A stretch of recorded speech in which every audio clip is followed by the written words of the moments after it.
In today's Tactical Tuesday episode, I'm going to go over a topic that may or may not help you in your upcoming adventure into Nationals. And this may be one of the shortest videos I ever upload, with the question of, should you go first or second? When it comes to deciding who goes first in the first game, it is determined by a random method. Could be dice roll, could be a coin flip, could be rock, paper, scissors. But after that first game, the question becomes, if you lost, should you go first or second? In Digimon, there are a variety of decks that are played in the BT6 format. Jesmon, Agumon Bond of Bravery, Gabumon Bond of Friendship, Security Control, Three Musketeers, Lilithmon Loop, and then you start hitting variants of those builds or rogue builds. But when facing the decks mentioned specifically above, what should you do? Let's start with Jesmon, one of the most powerful decks of the format that can stay in the safety of the raise area and push for multiple swings for a game. When facing a Jesmon deck, it might be more valuable to go second, because when Jesmon bricks, it bricks. And preventing your opponent from drawing a card going second for that potential rookie or next level that they need to climb into Jesmon can be a hindrance.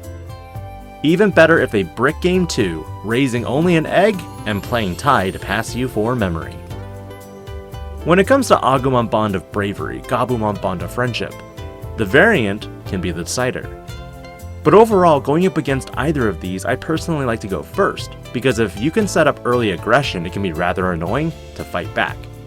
In general, if you're playing an aggro deck against an aggro deck, I almost always aim to go first. Jesmon is probably only the exception to my rule. Although, in speaking with other competitive individuals in the scene, the extra draw can also be helpful for bond decks as well.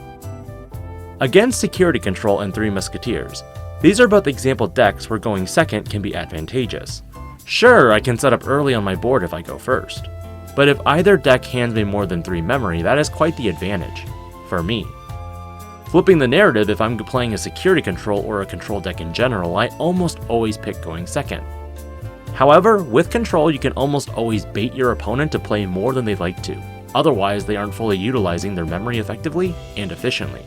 And then, you get to punish them either way. As for Lilithmon Loop, this can go either way, and depending on the variant, if they set up early, it can usually fall in their favor. But generally, I feel Lilith Loop loves to go second. Knowing the meta can help determine whether you should go first or second, because if decks that have lower rookies go first, statistically they may brick and force a pass of 3 memory, or who knows, 5 or more. That being said, it's also important to know that some decks like Security Control may be able to go first or second, and that extra card could be the difference between a deck out or game. This is DIGI-PANDA, logging out.